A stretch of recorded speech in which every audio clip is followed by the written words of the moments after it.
जय श्री राम। बहुत स्वागत आपका आपके अपने बेहद खास कार्यक्रम तो मेरे कर्क राशि के प्यारे जातक जातिका, मैं हूं आपका अपना आपके साथ डॉक्टर राज मिश्रा। आखिर कैसा व्यतीत होगा आपका मार्च का महीना, क्या है खास, इस पर आज एक विशेष चर्चा करेंगे और आपको विशेष जानकारी देने का प्रयास इस कार्यक्रम के अंतर्गत करेंगे। आप बहुत प्रसन्न रहें, ये मेरी शुभकामना है।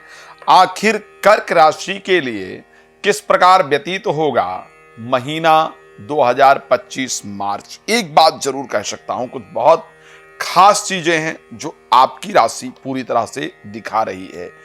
जो दर्शक विदेश में एजुकेशन के लिए जाना चाहते थे, यदि आपकी इच्छा विदेश में पढ़ाई करने की थी या यदि आपकी इच्छा विदेश में नौकरी प्राप्त करने की थी, तो नौकरी के लिए और पढ़ाई के लिए ये दोनों समय 2025 में मार्च महीने में ये दोनों कार्य आपके पूर्ण हों, इस प्रकार की परिस्थिति आपकी राशि के अंतर्गत नजर आ रही है पूरी तरह से।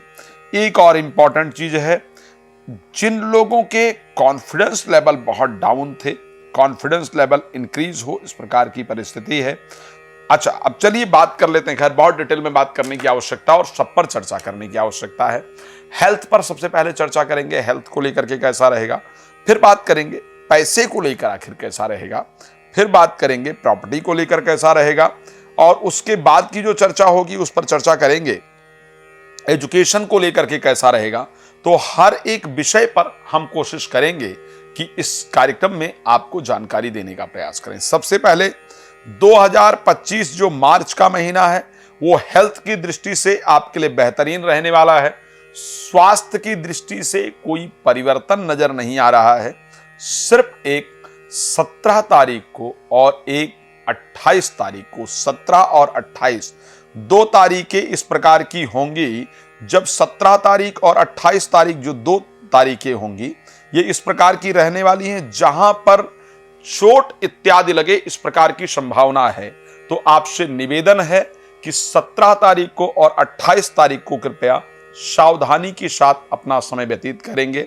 अगर मैं बाकी डेज की बात करता हूं तो बाकी दिनों में निश्चित रूप से स्वास्थ्य को लेकर के परिस्थिति आपकी अच्छी रहेगी। एक और तारीख जो दिख रही है, जिस दिन आपका बीपी आप चेक करा सकते हैं, जो मैं डे बता रहा हूं उस डे को आप चेक करा लीजिएगा। एक 12 तारीख को और 12 के साथ साथ 21 तारीख को, इस दो दिन में आपको आपका बीपी फ्लैक्चुएट होता नजर आएगा। बीपी को लेकर के आप प्रॉब्लम फेस करने वाले हैं इन दोनों डेट में। तो कुछ हेल्थ प्रॉब्लम्स हैं जो दिख रही हैं, बाकी समय निश्चित रूप से बेहतरीन दिख रहा है।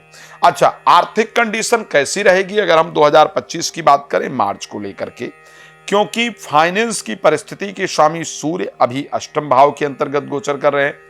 14 तारीख को मीन राशि में चले जाएंगे। 14 से पहले का जो समय होगा उस समय पर इन्वेस्टमेंट वगैरह करना, खास करके मैं ये जरूर कह सकता हूं, यदि आप कर्क राशि के जातक जातिका हैं, मार्च में आप गोल्ड जरूर खरीदेंगे, ये पक्का बता रहा हूं। आप इसको बेशक नोट कर सकते हैं। मार्च के महीने में आप गोल्ड जरूर खरीदने वाले हैं, सोना जरूर खरीदने वाले हैं, चाहे वो कुछ बहुत छोटा सा ही आप खरीदें या आपको मिले।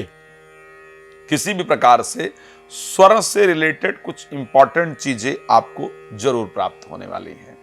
दूसरी चीज, इन्वेस्टमेंट को लेकर के 14 तारीख से पहले कोई बड़ा इन्वेस्टमेंट करना ठीक नहीं है।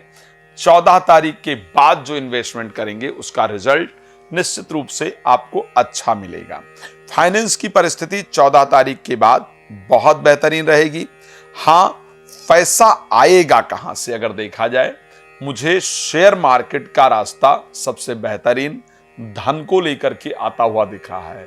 जो लोग एनजीओ चलाते हैं या स्पिरिचुअल क्षेत्र में हैं, आपके लिए आर्थिक परिस्थिति बहुत अच्छी रहेगी।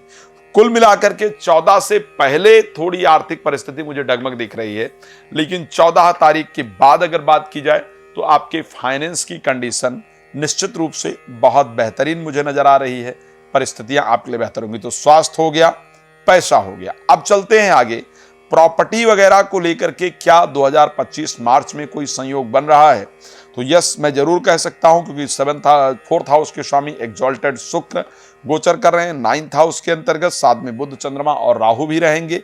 तो प्रॉपर्टी प्राप्ति का योग है, बट उसके डॉक्यूमेंट्स बहुत क्लियरली चेक कीजिएगा। उसके डॉक्यूमेंट्स में कुछ गड़बड़ होने कारण आपको प्रॉब्लम फेस करना पड़े, ऐसी परिस्थिति दिखती है। क्या रहेगा एजुकेशन के लिए अगर मैं बात करूं 2025 मार्च में, एजुकेशन के लिए अपने प्रदेश में रहकर या अपने देश में रहकर जो लोग एजुकेशन प्राप्त करना चाहते हैं, कर रहे हैं, उनके लिए परिस्थिति इतनी अनुकूल नहीं है। लेकिन यदि आप फॉरेन जाकर के एजुकेशन प्राप्त करना चाहते हैं तो कंडीशन आपके लिए निश्चित रूप से अनुकूल है। एजुकेशन को लेकर के विदेश यात्रा का योग है, एजुकेशन प्राप्ति का योग है। जो लोग प्रेम संबंध के अंतर्गत हैं, इस महीने उनकी लड़ाई होने वाली है। बहुत अच्छे रिलेशन वहां पर होते हुए नहीं दिख रहे हैं, आपस में थोड़ी कंडीशन खराब रहेगी। अब बात कर लें कि भाई नौकरी को लेकर के क्या रहेगा, तो नौकरी को लेकर के क्योंकि स्वामी जो शनि है वो अभी अष्टम भाव में है, बिल्कुल अंतिम में जाकर के कर्क राशि के लिए 29 मार्च को वो चले जाएंगे मीन में। तो लास्ट का जो 2 से 3 दिन मार्च का होगा वो आपके लाइफ में प्रोफेशनल लाइफ को लेकर के टर्निंग पॉइंट होगा। कुछ बहुत इंपॉर्टेंट डिसीजन लिया जाएगा आपको लेकर के अंतिम 2-3 दिनों के अंतर्गत, अगर मैं देखूं कर्क राशि को लेकर के। चलिए अब अगर क्षमा चाहूंगा मैं प्रोफेशनल लाइफ को लेकर के, और अगर बात किया जाए मैरिड लाइफ को लेकर के भी अंतिम 2-3 दिनों के अंतर्गत एक बहुत इंपॉर्टेंट डिसीजंस आपके लिए लिए जाएंगे। चलिए खैर समय कम है, बातें बहुत सारी हैं, आपको भी बहुत कुछ जानना है, अपने बाकी लाइफ के बारे में जानना है। मैं एक निवेदन करूंगा कि आप मुझे कॉल कर लें। रात को 9 बजे, दोपहर को 12 बजे लाइव भी आता हूं, आप मुझे उसमें फ्री कॉल कर सकते हैं, कॉल अपॉइंटमेंट ले सकते हैं। राम कथा, श्रीमद् भागवत कथा, श्री महापुराण कथा अगर आप कराना चाहती हैं तो प्लीज आप मुझे कॉल कर सकते हैं। भगवान आपको बहुत प्रसन्न रखें, इसी शुभकामना के साथ जय श्री राम। बहुत धन्यवाद।